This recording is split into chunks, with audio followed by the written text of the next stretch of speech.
Sobat Arsip, pembelajar kearsipan dan para arsiparis, Assalamualaikum warahmatullahi wabarakatuh.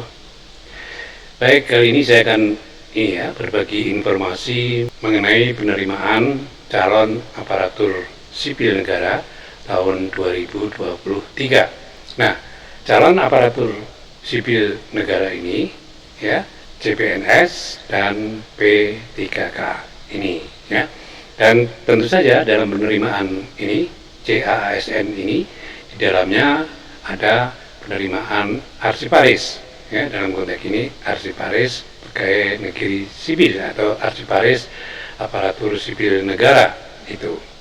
Nah, dari berbagai sumber resmi sudah dapat dipastikan bahwa tahun 2023 ini akan dibuka penerimaan calon aparatur sipil negara termasuk penerimaan arsiparis yang diperkirakan akan dibuka sekitar bulan Juni ini Namun saat ini bulan Maret ini masih dalam tahap awal, yaitu masih dalam tahap usulan kebutuhan dari berbagai kementerian, lembaga dan pemerintah daerah itu Oke. Nah, sekalipun tahun 2023 ini masih difokuskan pada penerimaan kebutuhan tenaga kesehatan dan pendidikan, termasuk juga di dalamnya ada prioritas untuk talenta digital, ini sebagai upaya transformasi digitalisasi yang kini sedang dijalankan oleh pemerintah dalam kerangka arsitektur sistem pemerintahan berbasis elektronik atau SPBE ini Selain itu juga ada dibuka penerimaan untuk hakim, jaksa, dosen dan tenaga teknis tertentu lainnya ini Tapi jangan khawatir, di dalam penerimaan calon aparatur sipil negara baik itu yang CPNS maupun yang P3K pasti ada penerimaan arsiparis di beberapa pemerintah daerah terutama, dan juga di beberapa departemen dan kementerian itu masih kekurangan arsiparis itu. Nah, ada yang menarik dari ini penerimaan calon aparatur sipil negara termasuk juga penerimaan arsiparis itu ada 4 formasi jalur khusus. Nah, diantaranya salah satu formasi yaitu lulusan terbaik yang berpredikat cum laude atau dengan pujian. Jadi misalnya lulusan prodi kearsipan dengan predikat cum laude, maka dia bisa mengikuti tes CPNS atau tes P3K ini melalui jalur khusus. Nah, untuk jalur khusus nanti akan diinformasikan oleh BKN. Oke. Nah, kemudian di dalam proses seleksi calon aparatur sipil negara tahun 2023 ini ada 3 tahapan. Nah, tahapan pertama yaitu seleksi administrasi. Nah, dalam seleksi ini pertama calon harus mendaftarkan diri pada portal SSC ASN atau login di dalam ini sscn.bkn.go.id untuk ini mendaftar dan memperoleh kartu pendaftaran tersebut Nah, nanti ini akan ada panduannya panduannya itu seperti ini panduan tahun 2022 dan di sana sangat jelas sekali Setelah nanti dibuka maka Anda bisa melakukan registrasi dan tuntunan untuk registrasi ini ada di dalam panduan ini. Jadi jangan khawatir Anda bisa mengunduh panduan seperti ini Nah, yang perlu disiapkan dalam ini registrasi ini antara lain yaitu KTP dan pas foto dan juga ini ada pilihan, misalnya Anda pilih instansi yang menerima arsiparis kemudian jenis formasinya termasuk pendidikan terakhir saudara dan seterusnya. Nah, ini nanti ada panduannya Oke. Nah, kemudian setelah Anda registrasi, Anda bisa mencetak ini kartu pendaftaran tersebut nanti setelah dibuka. Nah, untuk registrasi ini jangan lupa Anda harus teliti dan pastikan ya jangan sampai salah kata ya, misalnya ijazah Anda tulis bukan ijazah ya, itu nanti akan mempengaruhi proses seleksi proses pendaftaran ini. Jadi harus hati-hati dan betul-betul diperhatikan secara cermat dan teliti ya untuk pendaftaran ini.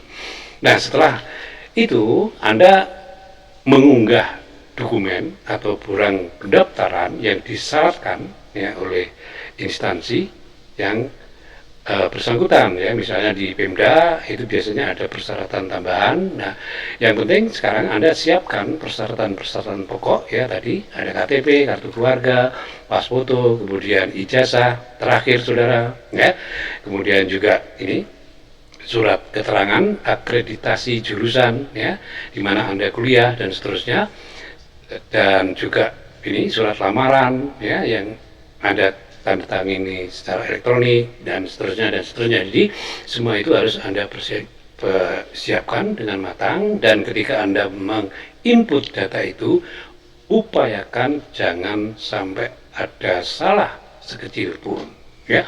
Misalnya ada permintaan untuk mengunggah pas foto 3x6 berlatar belakang biru misalnya, kemudian Anda mengunggah foto 4x6 berlatar belakang merah, maka itu Anda telah melakukan kesalahan dan itu bisa mengakibatkan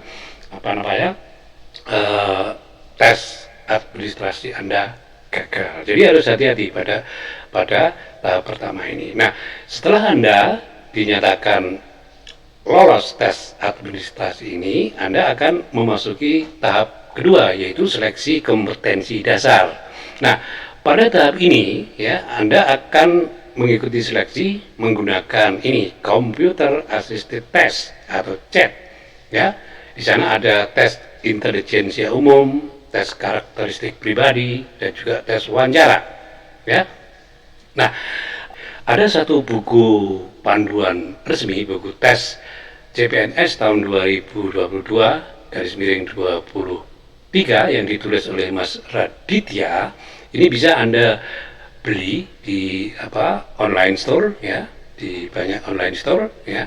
Itu buku ini dijual, dan buku ini sangat lengkap dan pembahasannya juga menarik, dan juga disertakan juga CD ya, compact disc untuk belajar mandiri. Jadi kalau Anda mau belajar mandiri untuk tes seleksi kompetensi dasar ini, saya anjurkan untuk ini ya, membeli buku ini tidak terlalu mahal, di bawah 100.000 ya. Nah, seperti ini di salah satu online store ini ya, Anda bisa beli dari sini ya. Nah, kemudian kalau Anda memutuskan untuk belajar melalui bimbingan ya, misalnya belajar dari YouTube, yaitu banyak sekali ya. Yang paling bagus menurut saya dan setelah saya amati soal-soal pembahasannya juga menarik dan seterusnya, di antaranya adalah ini channel dosen Deso ya, ini kemudian ada lagi channel Fandi AP ya, seperti ini, dan yang terakhir ada ini channel YouTube maksud saya, yaitu Vera Jun. Nah, ketiganya ini sangat berpengalaman ya dalam membimbing saudara, dan beberapa video YouTube-nya itu bisa Anda lihat secara gratis, dan Anda juga bisa mengikuti try out ya atau bimbingan belajar di tiga situs channel tersebut. Ada satu lagi ini situs try out ya. Nah, ini seperti ini, tryoutcpns.id. Ini juga sudah berpengalaman di dalam membimbing saudara belajar ini ya, materi-materi kompetensi dasar itu ya. Jadi itu saran saya, kalau Anda tidak ingin belajar mandiri melalui buku itu, Anda bisa mengikuti ini ya, bimbingan belajar atau ikut grup-grup Telegram ya. Ada yang gratis dan ada yang berbayar. Nah, kalau saudara sudah lolos seleksi kompetensi dasar, maka langkah berikutnya, tahap berikutnya yang harus Anda ikuti. Nah, kalau arsiparis, maka Anda akan mengikuti seleksi kompetensi bidang arsiparis, ya, ini ya. Dan di sana Anda akan mengikuti tes psikotes, wawancara, dan juga ini tes substansi bidang kearsipan, termasuk juga tes keterampilan. Ini untuk yang tahap ketiga ini ya. Nah, kisi-kisi soal untuk bidang kearsipan ya ini sudah ada ya, sudah disediakan oleh ini BKN, nah, dan ini bisa Anda unduh gratis ya. Nah, bukunya seperti ini, dan itu semua ini semua bidang ya, termasuk kearsipan dan seterusnya itu lengkap di sini. Jadi kisi-kisinya misalnya untuk arsiparis ahli pertama ya, itu Anda dituntut ini ya, mempelajari kemampuan umum dan kemampuan khusus di dalam kisi-kisi tersebut ya. Misalnya kemampuan umum itu peraturan perundang-undangan tentang kearsipan dan juga peraturan yang terkait dengan informasi publik. Ini untuk arsiparis ahli pertama ya. Jadi basicnya itu adalah undang-undang kearsipan dan undang-undang dan peraturan yang terkait dengan informasi publik itu ya. Jadi Anda jangan belajar untuk kearsipan misalnya belajar dari bukunya Petiri, dari Mina M. Johnson dan seterusnya. Jangan belajar dari sana ya. Walaupun ketika Anda mahasiswa Anda belajar dari situ, tetapi untuk tes ini pegawai negeri sipil atau tepatnya itu arsiparis pegawai negeri sipil atau P3K, maka sumber utamanya adalah ini untuk tes kemampuan umum, yakni perundang-undangan kearsipan dan perundang-undangan yang terkait dengan informasi publik. Nah, ini untuk arsiparis ahli pertama. Selain kemampuan umum, ada juga kemampuan khusus. Nah, untuk arsiparis ahli pertama, kemampuan khusus ini adalah ini pengelolaan arsip dinamis, termasuk di dalamnya penyusutan arsip. Kemudian pengelolaan arsip statis, ya, termasuk di dalamnya pengolahan arsip statis, preservasi, autentifikasi dan seterusnya. Nah, silakan Anda unduh ya buku yang sudah disediakan ini untuk kisi-kisi bidang kearsipan itu ya. Oke. Baik. Nah, di sini juga untuk seleksi bidang kearsipan itu banyak sekali channel di YouTube yang membahas soal-soal tahun yang lalu secara gratis. Ya, di sana Anda bisa belajar mandiri untuk itu. Ya. Nah, atau kalau Anda misalnya ingin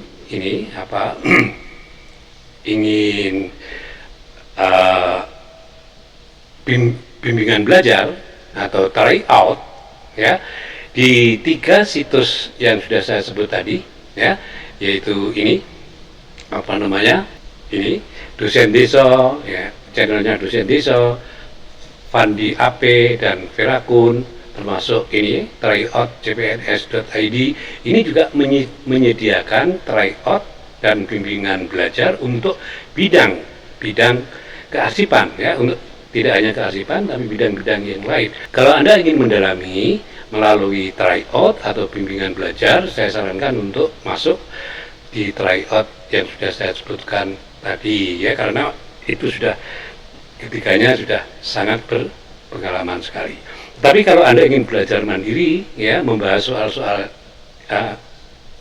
bidang kearsipan sebelumnya, itu banyak sekali ya channel YouTube yang menyediakan pembahasan soal-soal bidang kearsipan. Nah, contohnya seperti ini ya, dan juga ada lagi seperti ini ya, dan juga ini ada lagi seperti ini, dan ada juga dari arsiparis ya, ini juga banyak menyediakan tidak hanya bimbingan masuk menjadi PNS, tapi juga beliau juga menyediakan ini pembahasan soal-soal bidang kearsipan. Ini situsnya ini ya, Bon Weekend ini ya. Anda bisa belajar dari ini, channel Burn Weekend ini, ya. Oke, saya kira itu sedikit penjelasan atau informasi tentang penerimaan Arsiparis ASN tahun 2023, ya. Selamat belajar, jangan patah semangat, ya. Semoga diterima menjadi Arsiparis ASN. Terima kasih. Assalamualaikum warahmatullahi wabarakatuh.